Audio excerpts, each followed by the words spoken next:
I'm Erin Roberts, and I'm a partner at Zzeem. Today, we're talking about one of the most important drivers of revenue diversification, your sponsorship program. A strong sponsorship program does more than generate revenue. It provides stability when your membership income or your core funding fluctuates, and it builds partnerships that enhance your credibility and your visibility. If you're joining us for the first time, welcome. Zzeem is a consulting and association management agency helping organizations become stronger, more relevant, and more sustainable. For our returning listeners, thank you for being here. Our goal is to deliver practical, high-impact insights in about 30 minutes, strategies you can put into action right away. In today's episode, we'll show you how to create a sponsor program that resonates and how to use it to strengthen your prospectus, your pitches, and your sponsor relationships. So let's get started. Why does this matter?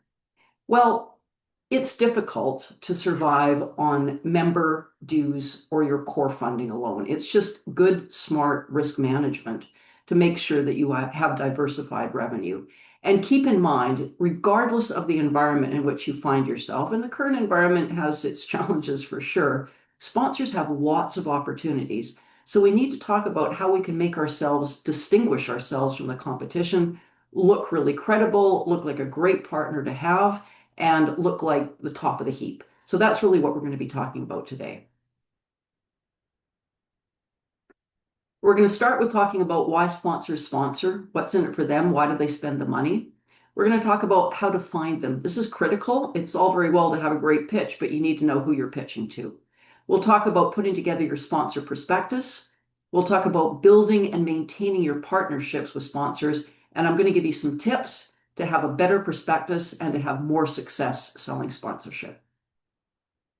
As you know, this podcast is part of the High Performance Membership Organization series, otherwise known as the HPO podcast. If you'd like to find out more about what an HPO is all about, check the QR code on the screen. And if this link was forwarded to you, get your own personal subscription and don't miss an episode. And if you'd like a copy of the slides, just reach out. So why do sponsors sponsor? There's really only two reasons. One is they want to sell stuff to your members. The second reason is they want brand alignment with your organization, and that's worth money to them. So let's talk about the first reason, sales. Are your members buyers or influencers in meaningful sales decisions? How many buyers or influencers are part of your membership? What's your penetration rate into the profession or the industry? And what's the value of a single sale? Are the products and services that your members buy, are they typically millions of dollars? Are they typically hundreds of dollars? All of these things are going to have an impact on whether a sponsor wants to have a partnership with you and how much they're willing to pay. Now, there's brand alignment. The reason why a sponsor may choose to sponsor you for brand alignment reasons is because of your reputation and because of the quality of your brand, it enhances the quality of their brand. So maybe it softens their brand, makes them seem like they're more community minded, or they're more engaged, or they're more thought leaders.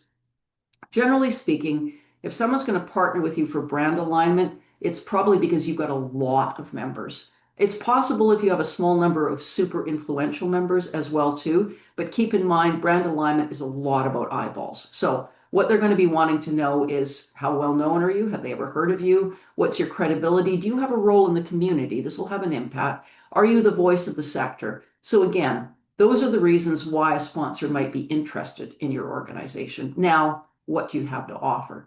Think about that. And you're going to need this as you're putting together your prospectus. If you have events, think about what the nature of the event is. Is this an event where there's thousands of people, so there's going to be loads of eyeballs, but it's not that small, so it may be more difficult to have direct contact? Is it a very short duration event? Is it 2 hours, or is it a multiple day conference? When it comes to your outreach, what is the size of your mailing list? How many decision makers are on that mailing list? What is your open rate? What about your social networks? What kind of presence do you have? What kind of followers do you have? Keep in mind, that they're almost certainly going to look that up themselves. So that makes sure that you're on top of what the facts are with that, with respect to that. So now you're clear on the kind of exposure you've got to sell. Next, you need to figure out how to connect with your sponsors and how to build a mutually beneficial relationship. Here's what you need, the 6 steps. You need to create your prospect list. And keep in mind, you need to create your prospect list before you create your prospectus. You want to be designing your deliverables around the target audience. This is meaningful. Second point, do your research. People often underestimate how much time it's going to take to figure out who the contacts are that you need to go after and something about them. So don't underestimate the time for this. Next step is going to be to create your prospectus, which is your outward marketing document that says what you're selling and at what price. Then you're going to be building your relationships, managing the logistics of delivering to your sponsors, and maintaining and upselling your relationships. So let's start with creating your prospect list. The way we like to do this is with a member focus group. Keep in mind what you're doing is you're selling the buying power of your members. So you've got to understand from your members what their buying power really is and how it works. So you need to find some members for your focus group. What you're looking for here are members that belong to companies that have a broad and meaningful spend. Now you don't want to make this just your largest members, but you also want to include medium size as well too. So broad spend is important because you want to understand all of the companies that service them. Before you even get them into the room or the virtual room, you want to give them homework in advance. Your members will not necessarily know the answers to all the questions you're going to be asking them, but they can easily find those out in advance. So make sure you give them their homework in advance. When they get into the room, they're prepared for it. Now, the questions you're going to be asking them is, what is the procurement process at your company? Who's involved in the food chain of making buying decisions? And what are their respective roles there? You're going to want them to identify their current suppliers. You want them to come prepared to that focus group with who their top 10 suppliers are. These are the people they spend the most money on. We don't need to know how much money they're spending. We just need to know they're their top 10 suppliers. You also want them to be able to tell you who are the competitors to their current suppliers, because those are people you're going to be going after as well too.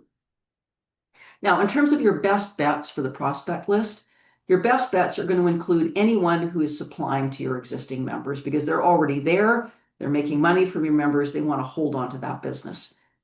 Other things you want to be thinking about is any company who is new to Canada. Are they just trying to break into the Canadian market? If so, they are going to have a special budget to increase their market share in Canada. So they might have more money right now for sponsorship than they otherwise would have. Also, current suppliers that are putting together and selling a new product or a new service, they are likely to also have a higher marketing budget while they're trying to push that new product or service. So these can be good bets for you. Now, let's talk about doing your research. What you need to know is you need the contact information of whoever's in charge of marketing in Canada. That might be different than who's in charge of marketing in head office elsewhere, and who's the head of business development. The budget is almost certainly held by marketing, but business development will have a meaningful influence on marketing. If business development says, you don't have to waste your time with them, marketing, believe me, will pay attention to them. If business development says, we really, really want a relationship with them, marketing hopefully is going to be listening to that. So you want to have relationships with both. Now, what you're going to be asking for is, it's highly unlikely that your members are going to know who the head of the Canadian marketing area is, who the head of business. They might know who the head of business development is because they might have met them, but they all have sales reps. What you're looking to do here is, if your members don't know the names of the marketing and business development people, start with the sales reps that they already know. Whatever sales reps are reaching out to them, you're going to want to ask them to please give us an introduction to your sales rep. Because what we want to do is ask your sales rep who these people are and what their contact information is. Now, keep in mind, sales reps aren't paid to give you information about their colleagues. So you want to make sure in that introductory email from your member that you're explaining to that sales rep what's in it for them to provide the introduction. And what's in it for them is very simple. Sales reps get compensated for making sales. If they have a sponsor relationship with you, there is a greater chance that that member is going to do more business with the company that has sponsor relationships. So it can put more money in the pocket of that sales rep because that sponsor relationship will give them privileges that they would not have for business development without that. Now, if that is a dead end, keep at it. It may help to keep at it, but also look at other sources as well too. Where can you find information online? LinkedIn can be a good resource as well too. Now, let's talk about your sponsor prospectus. You've got your prospects, you've got their contact information. Now we're talking about your outward facing marketing and sales document. First of all, you've got to provide context. They're not going to read any further unless they realize that what you are offering them is an opportunity to sell to people that they really want to meet. So who are you? Who are your members? Are they decision makers? Are they influencers? And what kinds of sales decisions do they make or do they influence? That's your starting point. That's where you want to catch their attention. Before you can sell them anything, you need to prove to them that these are people that they want to connect with. Now, in your prospectus, you're going to provide contact and visibility opportunities. Now, in this, and we'll talk a little bit more about this, you want to make sure that you've got some gems in there, some things that only you can provide and that sponsors are really going to be keen to take advantage of. You're going to also provide the deliverables. So what is it you're actually going to deliver? What does the package look like? What does the individual offering look like? And what is the pricing? Now, let's talk about customization. Even though your prospectus looks basically the same for everyone you send it to, your email has to be customized. Don't expect them to look through the entire prospectus to find something that might be of interest to them. Make sure that in your email, it's customized specifically for that recipient.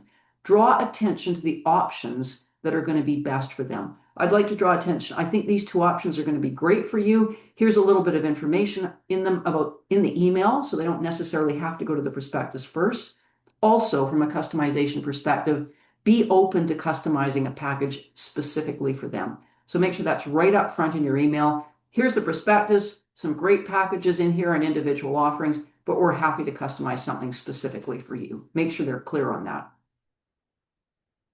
Now, in the prospectus, you need to understand who your competition is. Other associations out there are offering similar things for sponsorship. What are they offering? What are they charging for it? You need to know that because you need to be competitive. So that's going to be critical when you're putting your prospectus together. Now, these gems that I was talking about earlier, these gems are things you only want in your high value packages. You are not going to sell these separately, okay? The gems are, and it depends on who your audience is. If you're talking about, let's say, a professional services firm, lawyers, accountants, that kind of thing, they sell their knowledge. So what they want to do is they want to have an opportunity to demonstrate their skill, their knowledge, and their ability to relate to the needs of your members. So for them, a gem may very well be a speaking/presenting opportunity. Now, if you're talking to somebody who's selling a venue, a conference center, a place for a board retreat, a hotel, something along those lines, for them, they're going to want to show a video from the podium. That's going to be a gem for them. But don't mix them around. The venue person does not want to do a speaking opportunity, and the lawyer does not want a video from the podium, or probably not.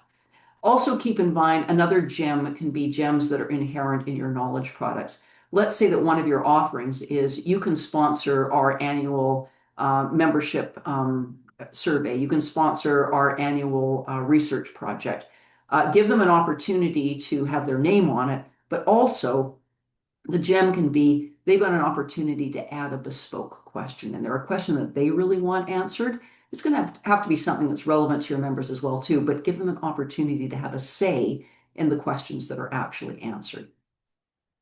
So here's 3 tips. First of all, remember context. Make sure that your prospectus describes the buying power of your members. That's critical because if it doesn't do a good job of that, they're not going to read on. That's important. Make sure that the offerings in your prospectus provide different types of visibility. Remember, we were talking about, a venue for a board retreat versus a lawyer. They're going to want different types of visibility. So make sure that you've got something that really speaks to the audience that you've identified. Now, stay away from low-level pricing. This is an important thing to remember, and we've learned this after many, many years of doing this and after making mistakes like everyone does at the beginning. Keep in mind that you don't want the spread between your entry level and your high level offerings to be too wide. So, as a general rule of thumb, if your high level offering is $10,000, $20,000, $5,000, whatever it is, you want to make sure your entry level offerings are no less than 10% of that. And let me give you another threshold.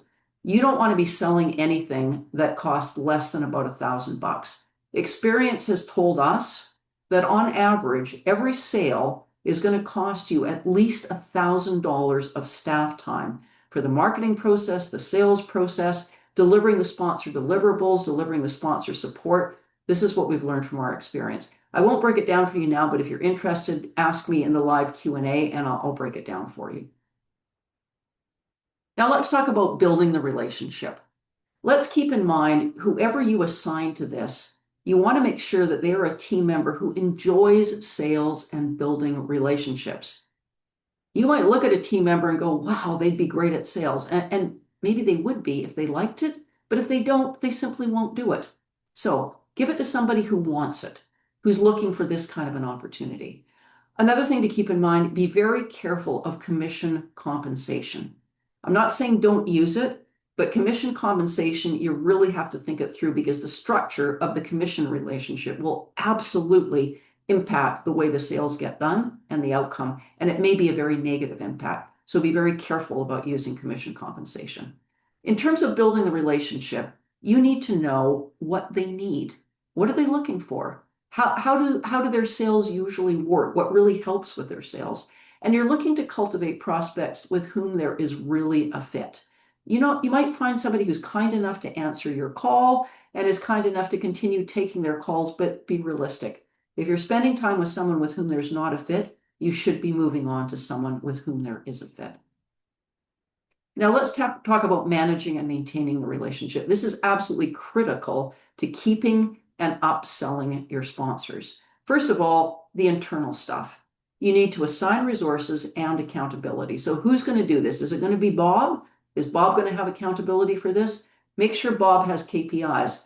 KPIs are, here are what we're expecting. This is the amount of sponsorship we're expecting to come in. Here's the other KPIs that we need you to accomplish. And also keep in mind, Bob needs resources in order to do this job. So make sure that you're giving Bob the resources that he needs. Don't say, Bob, I know you already got a full-time job, but you can do sponsorship as well too. It should be more like, you know what, Bob, I'm going to take half of this stuff off your plate. And that time you're going to spend exclusively working on sponsorship in order to hit these KPIs. Also internally, you want to make sure that you've papered this. Not with a legal agreement, because that's going to have to go through the sponsor's legal office, and good luck with that. It could be years before that comes out alive. What you want here is a simple letter of understanding that says, here's what we're going to deliver, be specific, and here's what you're going to pay. Just so that this is very clear before anything happens, that they know exactly what you've agreed to. Now, you want to make sure that you invoice and collect payment in advance. I've seen sponsors take forever to pay. And keep in mind, it's not the person you're negotiating with that's doing the paying. That's going to be the accounts payable people. Your marketing person doesn't want to have to waste their time with accounts payable chasing them down. But they will if you're telling them, I'm sorry, I can't start giving you those deliverables because I haven't received payment yet. So deal with that first.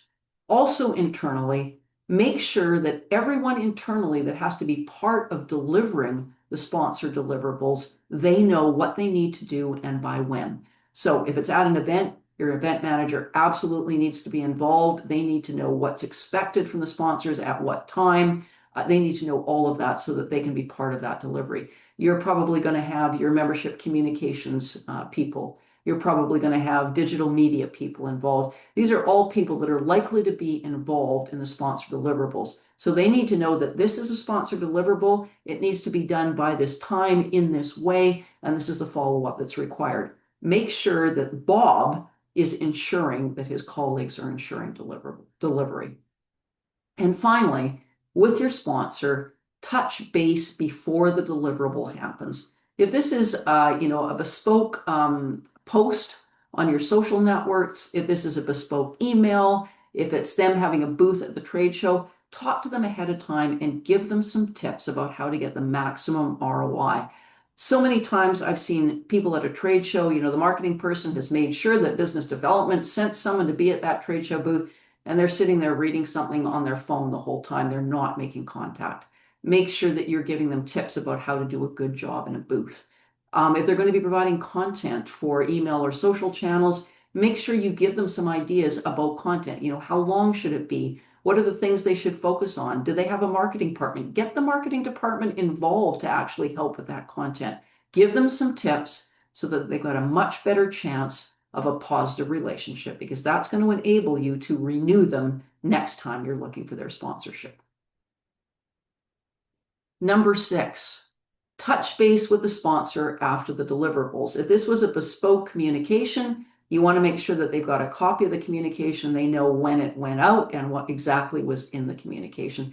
Talk to them. Is this something that they want to tweak for next time? Have they given any thought to it? If you can give them any feedback about whether there was a meaningful reaction to the content, or you got personal feedback from members on their presence, provide them with that. Be honest with them and give them some ideas about how they might tweak it, and give some thought to upselling them. If it worked out well, or maybe it didn't work out as well as they wanted, maybe they should be buying something else, or maybe they should have an upsell on top of what they're already buying. Keep in mind, don't give your sponsors exactly the same thing every year. Keep it fresh. Even if it worked out brilliantly for them this year, give them something new next year. Just something that's a little different, that's going to keep their interest up. And keep in mind turnover at your sponsors. Generally speaking, the people who are making the marketing decisions are not in the C-suite. They're probably not entry-level people either, but they're not likely to stay in that job for very long. They're probably not going to be there for 5 or 10 years. So you got to keep in mind that whoever you're building the relationship with is probably going to move on, maybe relatively quickly. You need to make sure that you've got enough of a relationship with them that they will tell you when they're moving into a new position, and hopefully will introduce you to their successor. So keep in mind, you got to manage the turnover. So let's just recap this section, because this section is critical. First of all, internally, make sure you've got accountability, Bob, and that Bob has the resources to do what you want him to do. Make sure that you've used a member focus group to create your target list. And remember, your target list comes before your prospectus, because you need to know who you're talking to in order to design your prospectus. Then you build the relationships with your prospects. Remember, you're going to build relationships with people who aren't going to buy right away. So this is an ongoing thing, and you need to manage and maintain the relationships. So keep in mind, you don't want to have Bob change every year. You want to give Bob time to develop these relationships. Also, make sure that you have your letter of understanding and your payment are done first before any deliverables are delivered. So I'm going to give you 9 tips here. Number 1, charge the sponsor for the value of what they're getting, not your cost, not the cost that's associated with it. So for example, let's say you're going to ask your sponsor to sponsor a research project, and that's going to cost $30,000. That's going to cost you $30,000. Is that worth $30,000 to the sponsor? Maybe, but probably not. Think about what it's worth to the sponsor. Whatever they pay you will defray that cost, but keep in mind it's all about what it's worth to them. Same thing with, maybe they're providing a lunch or some small thing at your conference or your gala. If it costs you $1,000 to deliver it, that's not what you're going to charge the sponsor. If it's worth $3,000 to them, then you want to charge $3,000. So think about what it's worth from their perspective, and knowing the competitive landscape will really help with that. Keep in mind that you want to be selling year-round offerings, so that sponsor that makes a partnership with you is going to have opportunities throughout the entire year to get value out of that relationship, rather than just on the basis of one event. Third tip, work with your sponsors on tactics. A mistake we all make, and often, is you assume that you've sold sponsorship to a marketing person. They should know everything there is to know about marketing and be on top of it. They might know everything there is to know about marketing, but it doesn't mean that they're paying attention to a deliverable of yours that's coming up very shortly. Work with them on the tactical side of it as well too, to make sure that they have a very good experience. Also keep in mind, what time of year are you talking to them? If you are talking to them 10 months into their fiscal year, they've already spent most of their budget. You need to be talking to them at the time of year that they're actually putting their budget together. That's when they can put away a certain amount of money for sponsorship with you. Tip number 5, keep in mind whose pockets you're picking for this. If you've already got supplier members who are members of your organization and they're already paying a substantial premium to be members, make sure you're not creating sponsor opportunities which incent them to drop their membership because they're getting more value out of a sponsorship opportunity. Think about what's going to be going through their mind when they see your sponsor prospectus, and think about how you're going to handle it. You've got to stay 3 steps ahead of that, or it'll be a counterproductive activity. Now, when you're having these conversations, you need to ask the right questions. You want to find out what type of clients they're looking for. They might tell you, usually they can tell you up front what types of clients they're not looking for, and that can be super helpful. Who are their competitors? You want them to tell you who their competitors are, because that's useful market information for you. You know, if they've got competitor XYZ, that you want to be talking to XYZ as well too. You also want to know, what is their perception of their value proposition to your members versus their competitors, because you want to help them to make that distinction shine. That's part of what you can offer. Being a good listener, if you're asking the right questions, you obviously have to be a good listener, and think about, what have I got in my prospectus, and how could I customize this to be best for you? Keep in mind civility. You're not just there to ask for money and then move on. Make sure that you thank them and you appreciate them, and tell them how much you appreciate them. And keep in mind that the whole idea here is that when you're putting a sponsor partnership together, it's good for the organization, it's good for the sponsor, and it's good for the member, or at least it's neutral for the member. In terms of the final tips here, do the upfront work. You need to identify who your prospects are and do that well, and make sure that you've got the contact list so you know who you're reaching out to. Make sure that you invest the resources. Make sure Bob has the time and the resources to do his job on your team. Make sure you've assigned Bob that ownership. He knows what he's doing and he knows his KPIs. And make sure that everyone on your team keeps sponsorship top of mind, that they understand how important this is and what their role is in it. If you'd like some help with your sponsor program, reach out to us. Here's our contact information, and the QR code gives you some information on our website about what we do with sponsor programs. Now what I'd like to do is to move on to our live Q&A. Kevin, I believe we have some questions. We do. So our first question is, what are the top 3 reasons, or most common reasons rather, why a sponsorship pitch fails, and how do you know when?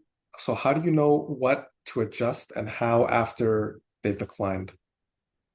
Okay, so what I think I hear you saying is, what are the top 3 reasons why you might get a no? And then if you get a no, what should you do after that? Right. Okay, so top 3 reasons. First reason, and one that is unfortunately still typical, is that you're pitching them on old style visibility. As a sponsor, I don't really care about having my logo somewhere. I mean, as the icing on the cake, that's great, but you've got to be offering me something more meaningful than just logo visibility. So old school style offerings will often get you a no. Another thing would be pitching an offering that's not consistent with their marketing objectives or how they sell themselves. Remember, we were talking earlier about, somebody who's selling a venue is going to want a different opportunity than someone who's selling professional services. So if you're pitching something that doesn't make any sense for them, you are probably going to get a no, and they're probably not going to do a deep dive into your prospectus. And then mispriced offerings. Remember, you need to know your competition.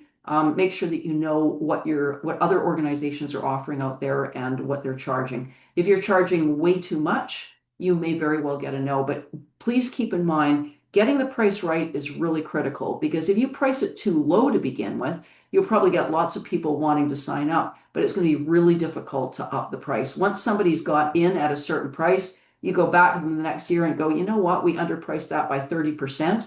They're not going to feel comfortable about increasing it, even if it's worth it. So keep in mind, pricing, it's critical to get it nearly right the first time. Now, let's say you get a no. Well, you might get a no just because it's not a good fit. And if that's the case, accept it with grace and move on and be glad for a no, because it means you're not being strung along and there's no reason to spend more time wasting their time and yours. Now, if you think it's a good fit, try another approach. Don't go back with the same pitch. Try another approach. Well, I saw you weren't all that interested in this. Maybe this might be a better fit for you. Keep working on the relationship, but obviously, don't harass them. But you want to make sure that you're maintaining contact as long as you've got every reason to still believe it's a good fit. Okay, thank you. So our next question is, how often should an organization update their sponsorship prospectus and why? Okay, well, let's talk about the different possibilities. For one, you want to make sure that you're doing a thorough review of it at least once a year. Things change at the very minimum, even if nothing has changed, you've got to update dates and that kind of thing.